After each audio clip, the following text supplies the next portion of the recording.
everyone and welcome to Moonlight Jewel. My name is Elisa and today's video is a special doll collaboration again. I was invited by some of my YouTube doll friends to join a Pride collaboration. Since June is the official month of Pride, we thought it would be pretty cool to make a collaboration dedicated to that. Make sure to check out the other amazing dolls of Hexagon, Delightful, Doll Motion and Kairos Workshop too. Alright, let's get started! Since the topic is Pride, I really wanted to make a drag queen doll. I actually always wanted to make a doll like that, and this was just the perfect occasion. I decided to make Hungry as a doll. She's a German drag queen and her looks are just incredibly unique. She looks like no other drag queen and I'm a huge fan of her work, so I really wanted to make her as a doll. It was really difficult to choose between all of her beautiful looks, but I decided to go totally over the top and make that golden dream outfit. I actually already have to say that this custom doll was the biggest challenge and one of the most elaborate and time-consuming dolls I've ever made, but more on that later. Since I'm going to make a doll version of a real drag queen, I'm going to use this Made to Move Barbie. It's the very first time I will customize a doll like this.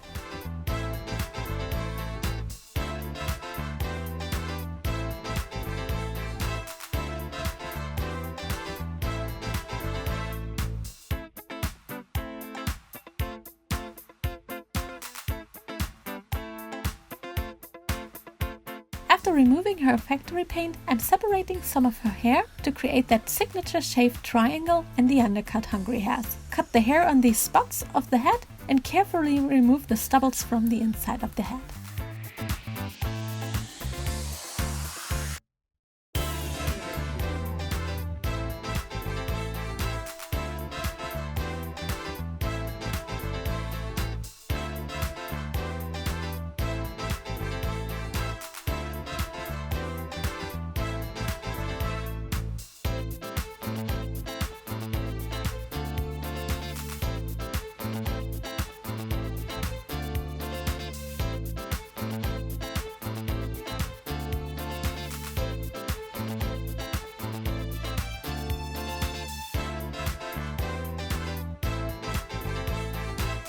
Then I'm using Apoxie Sculpt to cover up the holes in the head and try to blend the edges and airbrush them because I wanted to make it look like her skin. Mistake number one. The epoxy didn't really stick to the vinyl of the head and the edges just wouldn't blend, so I had to remove it all again. Then I tried using polymorph. Mistake number two. Didn't work either because it wouldn't stick to the vinyl too. I finally ended up by just flocking the shaved parts with flock that looked similar to her skin tone. That luckily finally worked.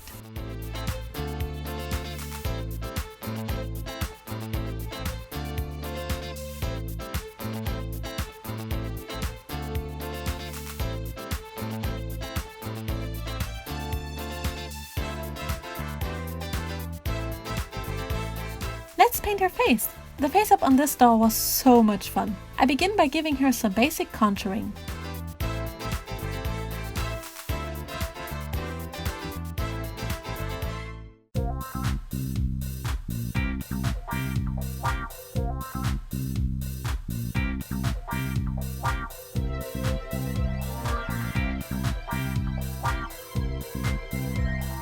Then I'm beginning to sketch her eyes and eyebrows.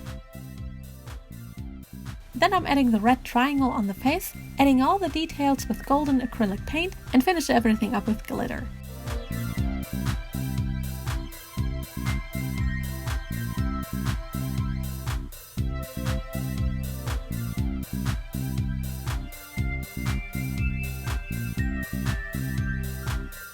One signature thing about Hungry is that she paints her eyes under her real eyes. It was so much fun to draw eyes like that.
Now I just need to add the septum piercing, some red half beads and some golden half beads to finish up the face up.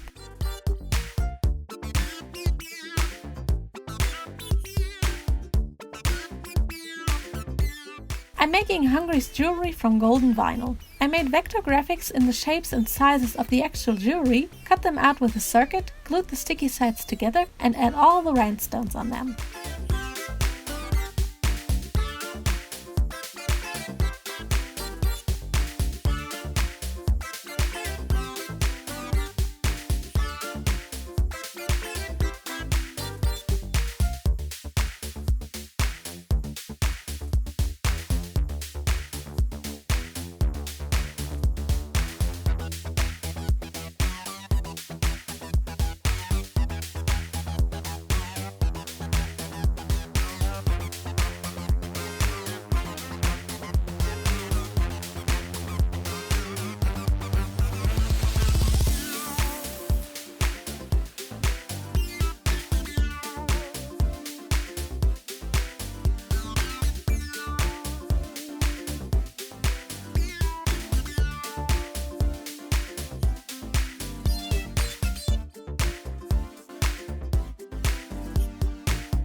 Now I just need to glue the face jewelry on Hungry's face.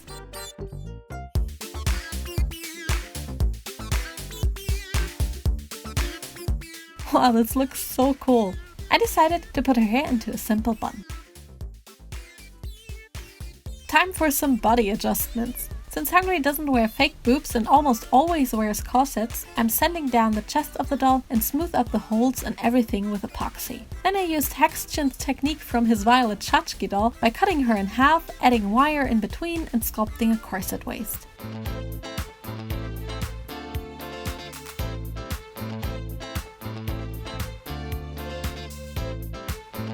I airbrushed the doll with skin color and the body adjustments are done.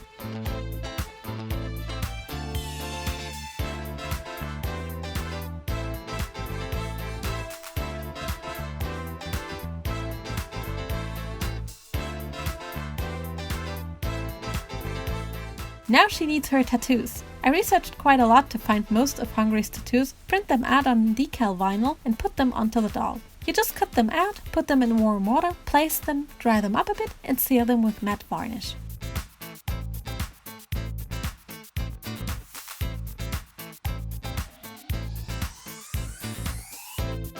Awesome! Now for the outfit. I started with a top and struggled a lot. It was hard to make the pattern for it and to make it actually look like the original one. I made a first attempt but the quality was just not what I wanted to have. So I ended up by first laying down the pleats of each side, securing them with a few stitches and sewing them together in the middle. Then I attached the golden sequin fabric to the pleated part, added a golden ribbon and then adding the side ribbons. I made 2 tiny collar parts from sequin fabric and finished up the edges with beaded embroidery, gluing them to the top and added a golden collar. On the back I added elastic straps with beads and on the collar a tiny bead in a loop. For her pleated skirt I made a fabric pattern, cut it out of golden fabric vinyl, ironed it on the bronze color taffeta and lined it with a silky lining fabric.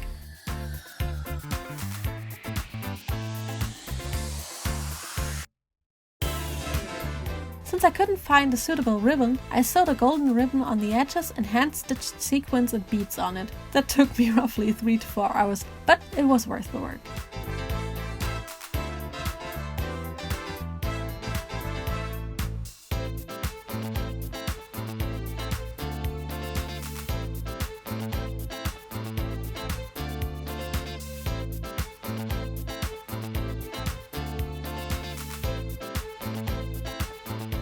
Then I sew the pleats in place, add a little front part I made from the same materials, and finished it up with a golden ribbon and a closure.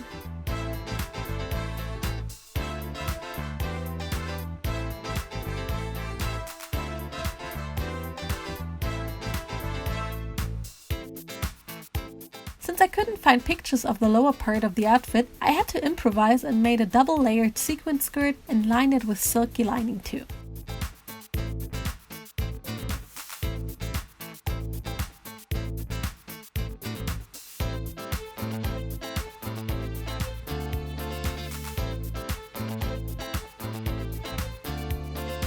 I added a golden ribbon and a closure in the front to it.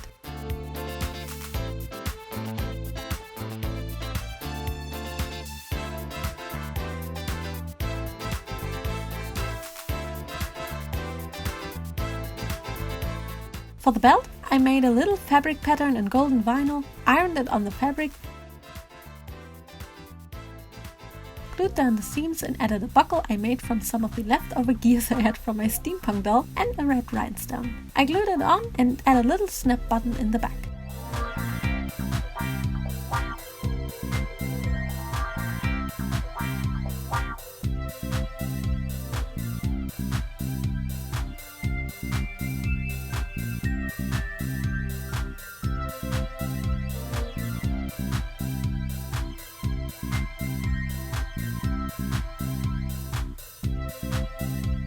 For her shoes, I'm taking these pink Barbie heels and just make some nice platform shoes out of them by using Apoxie Sculpt.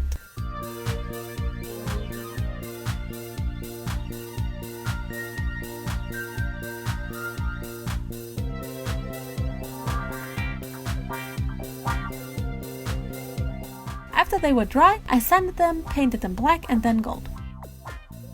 For some reason, metallic gold colors have a better opacity on dark base colors. That's why I painted them black.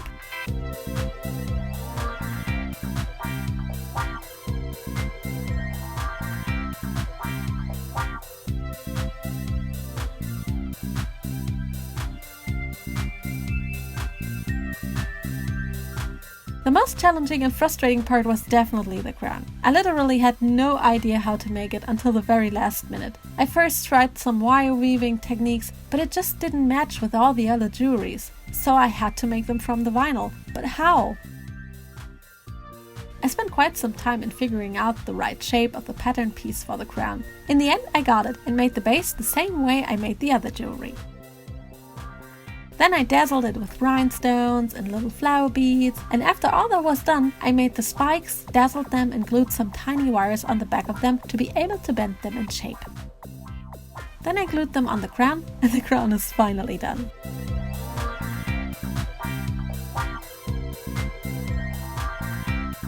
The very last part were the golden nails. I made them from very thin brass metal together with the help of my dad and attached some little red pompoms I made from red yarn to them. Oh my god, I think we're finally done! I just need to give Hungry a hat back and dress her.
This doll really was the biggest challenge so far. I spent around 80 hours in total of making her. There were so many details I didn't see in the first place and a lot of fails and retries, but in the end she really came out very beautiful, I think. I can't decide what I like most, but I'm very in love with her top actually. I love how the collar and the pleats make it look very elaborate. What do you like most about her? I hope you loved to see my hungry doll come to life and liked how this was a bit of a different project. Make sure to check out my friends' videos on the Pride collaboration too. All of the dolls came out incredibly beautiful. Oh, and if you liked this video, don't forget to like and subscribe to my channel.